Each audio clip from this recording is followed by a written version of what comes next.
Hello my fellow full of the samurai blast, Zaript here, with another Otomo DLC pack video, and there is already one done by Pointman, and I suggest you to go and watch it because it's quite a comprehensive overview.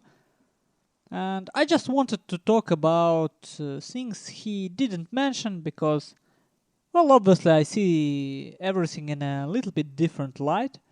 And I want to apologize in advance because I'm a little bit drunk and I will be even more drunk tomorrow. And don't even ask me about day after tomorrow, okay? Let's start then. Cavalry, huh? Well, change in Imperial Guard Cavalry, 50 coco increase seems like a buff to Carbine Cavalry viability. So it's like only between these two units, in my opinion, they want us to use Carbine Cavalry more. Don't see anything particularly interesting here, I'm sorry. Now, they buffed Sabre Cavalry by increasing the speed, which is cool, because now this unit certainly would be used more, and they did buff it indirectly by increasing the price of Yariki, which is super cool. Yariki was all around good unit. It had mobility, it had killing power, it was good against other cavalry, it was good against infantry. I mean, it was just too good. And now you will think twice before bringing highly upgraded Yariki. Personally, I expect to see more Shogun Guard cavalry or Sabre cavalry in melee cavalry oriented builds. It's difficult to say how significant this is. Personally, I would increase price only by 50 koku and, for example, change some melee attack of Yariki, decrease melee attack and increase bonus against cavalry. I would make it more of a niche unit, anti-cavalry unit, but this might be okay as well. Difficult to say before I played it, but this is certainly good change because we needed it. For Yariki become mandatory right now, and I want to see some shift from that.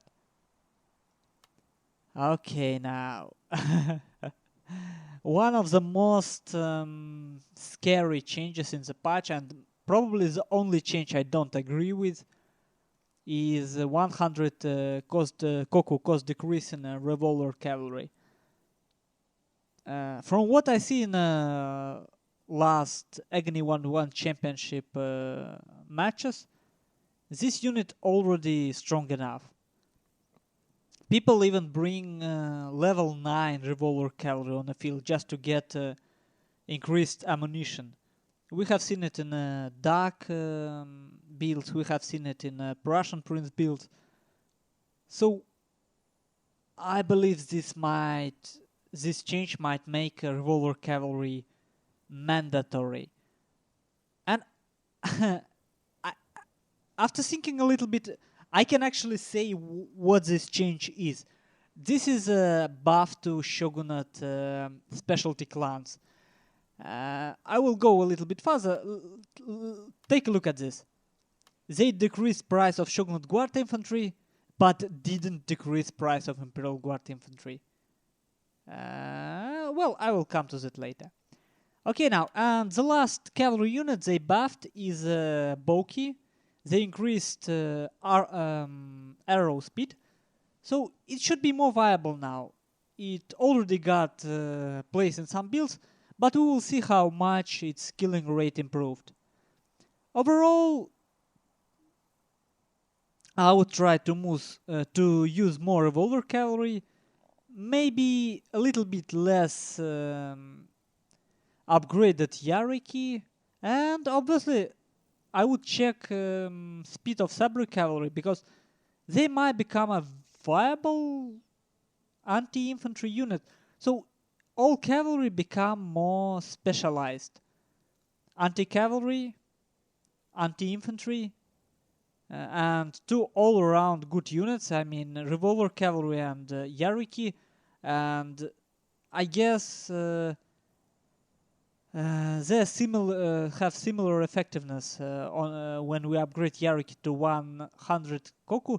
We might notice that they got some effectiveness, but actually surprised that they didn't increase revolver cavalry price because it's already too good.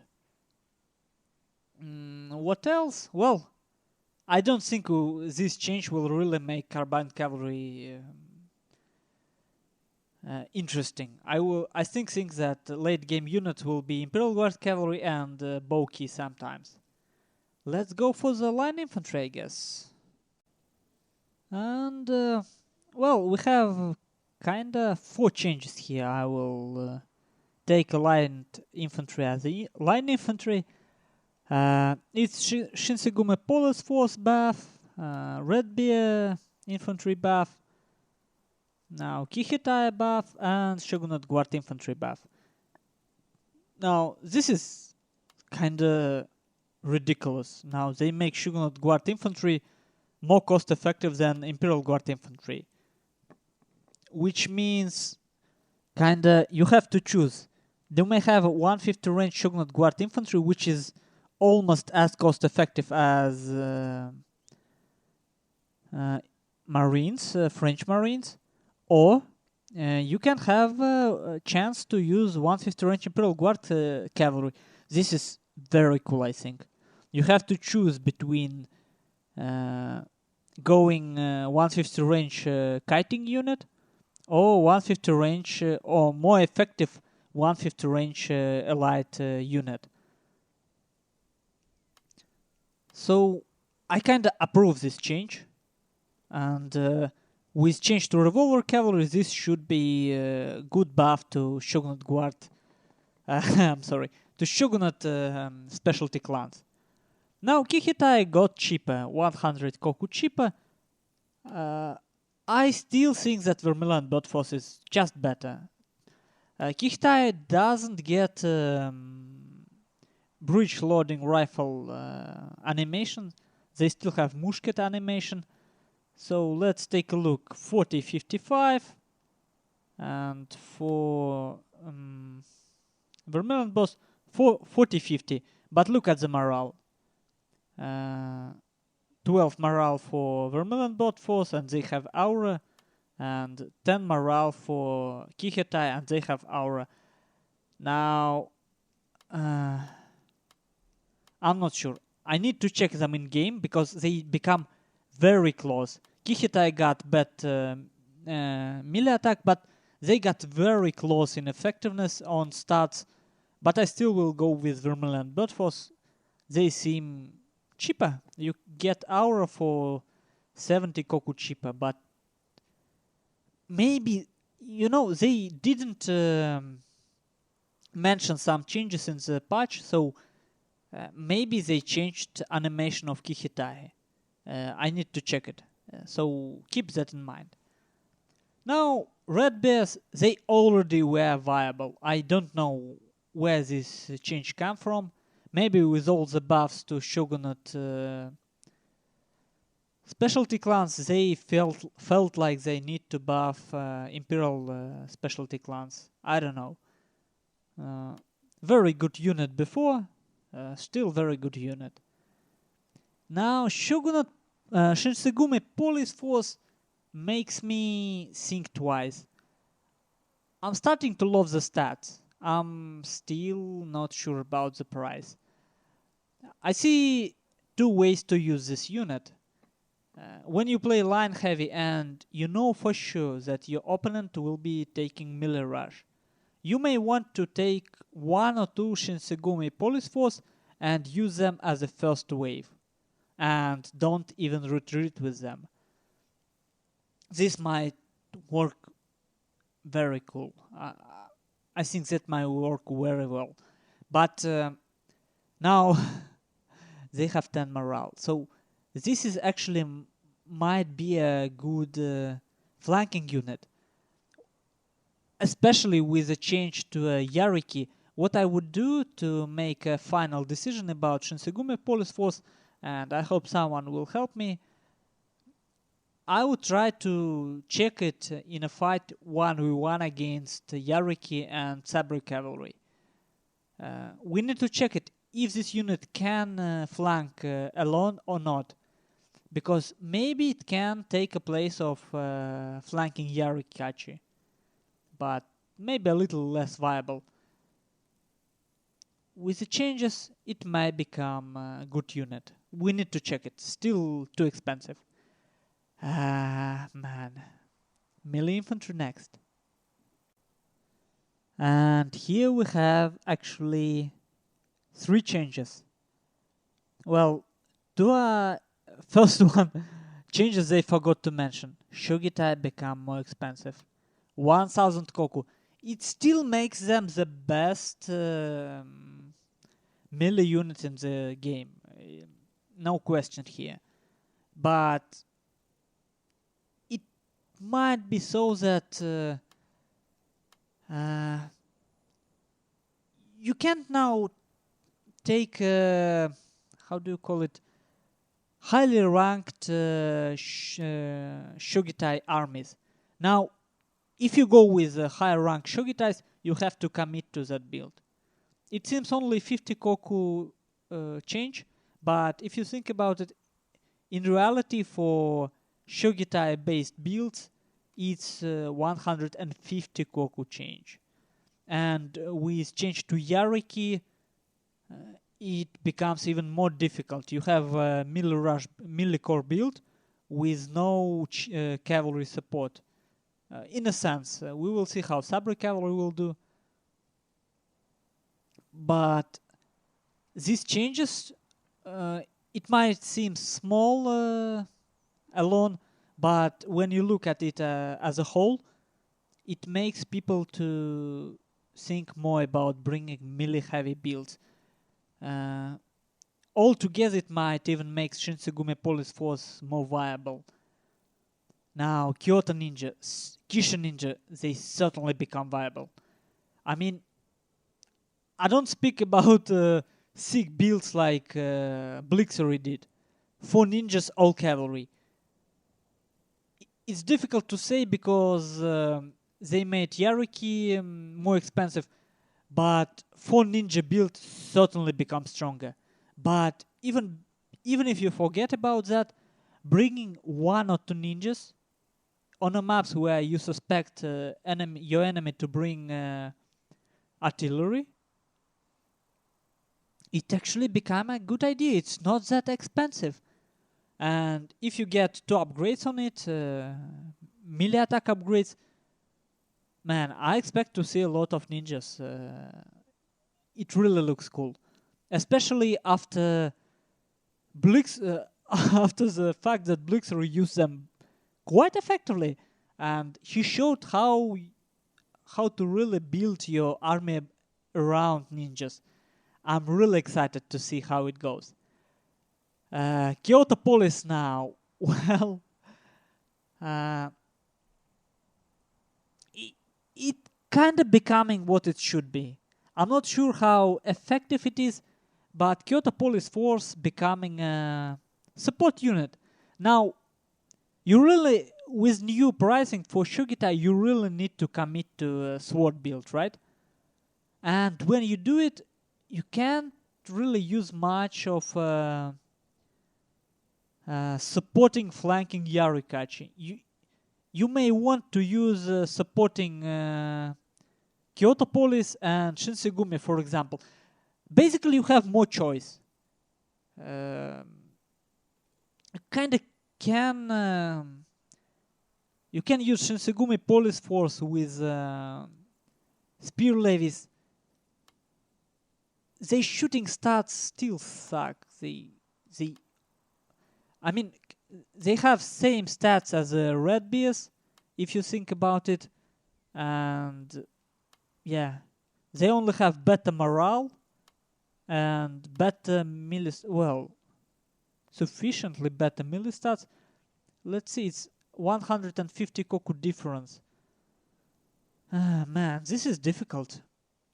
I really need to check it, but I think this unit might find its place with a 10 morale. It really might, because for flanking unit, you wanted to have a good morale or be very good against cavalry. And now when cavalry kind of nerfed overall, this is, you see, it's so difficult. It's so many choices, so many things I want to check. But I like the direction. CA pushes us to make more difficult decisions. Now, if you go for SWAT core, you really have to commit. If you don't want to commit to it, you kind of have to get weaker units. So it's becoming much more difficult to get a strong 150 range core, cavalry support, and couple of SWATs. We have seen it before. For example, Murzik taking 3 150 range units, 2 Shogitais, for example, and still quite a strong cavalry. Now it's almost impossible. And that is a good thing. You still can have a strong cavalry, but it will not be as cost effective against infantry as it was before. So no matter what build you take, you will have a weakness right now. This is so cool. I'm super excited to see. And the only thing I don't like that this is this patch coming right in the middle of Agony 1v1 championship, and it might screw someone's plans, because overall, I would say line got buffed. Melee units got slightly nerfed, and cavalry units got slightly nerfed. I mean, because of just because of hierarchy nerf. So infantry players will have a small advantage here.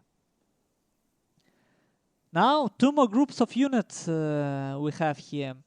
And I will not even cut a video because there is not a lot to talk about. They didn't mention Tosa Rifleman price increase, at least I didn't notice it. 100 Koku price increase for Tosa Rifleman, but they buffed shooting speed. They changed the animation, so now Tosas have breech rifle animation instead of muskets.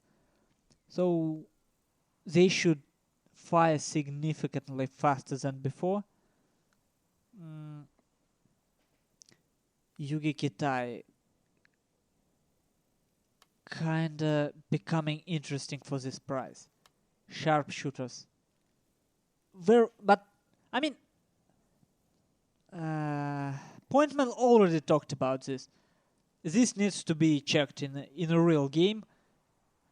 Skirmishing units kind of looks interesting. Artillery, well, you know, surprisingly, I don't have Gatling gun unlocked, but you see, 1,400 Koku for Gatling guns. So it's kind of 300 Koku price decrease. So we may expect to see Gatling guns on flat maps, maybe or even on the rice fields. Looks interesting. And Armstrong guns price decrease. Well, may anyone explain me why would they do that? Obviously, we didn't see that many effective artillery play on the tournament games, and on a lot of games, honestly, if I meet artillery player, I know I will smash him. But I mean, isn't that what you want from a game? All the changes CA did previously was the changes to make game more fluent, more aggressive, to change the dynamic of the game to be a more fast-paced. And now they kind of fall back. They make line more. They make line stronger just because of this Shogun Guard Cavalry infantry, because of this Red Beers infantry, just because of changes on sharpshooters and Tosa Riflemen. Well, price increase isn't that good, but still, They're making artillery more viable, and they nerfing melee rushes. Well, I guess we will see how it goes. It might not be very good for high level play because games will become a little bit passive, I think. But it might make ladder games more balanced just because, well, let's be honest here. Melee rush build can, no matter how stupid you play, you can just choose all your units and click attack, and you will get like 50% win rate easily. If you put some thinking into it, with melee rush builds, even on a flat maps, you can get like, I don't know, 60 or 70% win rate. Because people don't know how to play against melee rush. So they kind of make it more difficult to use melee rush. But maybe we got more interesting units here. So I know I talked about it, but the changes to Shinsegume Police Force and this Kyoto Police, to me it looks like a buff to a balanced build, because this is a good support units by stat wise, I mean. So Red Bees, Shinsegume Police Force and Kyoto Police, these three units, they might change the meta game, and this will change meta game a lot. Revolver Cavalry and Yariki, that will certainly change the game. So, man, I'm making this video too long. So basically, what I think CA trying to do is to make players to make harder choices. If you want melee rush, you have to commit to it. If you want cavalry heavy, you have to commit to it. And there is kind of no middle ground except for line infantry.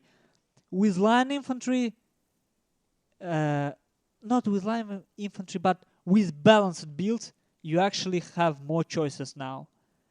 Which is cool, which is so cool. I like what they did. And we will see how it really affects the game, because I didn't play yet. And I will not play in the upcoming 2 days.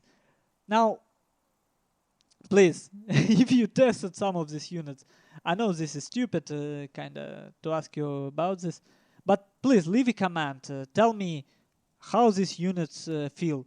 I mean, Yariki, Revolver Cavalry, Sabre Cavalry, I mean speed-wise. Shogun, Shinsegume Police Force and Red Bees as flanking units. Kyoto Police Force instead of Spear Levies as a support, as a middle ground unit. And actually, it might be interesting to see Boki in action.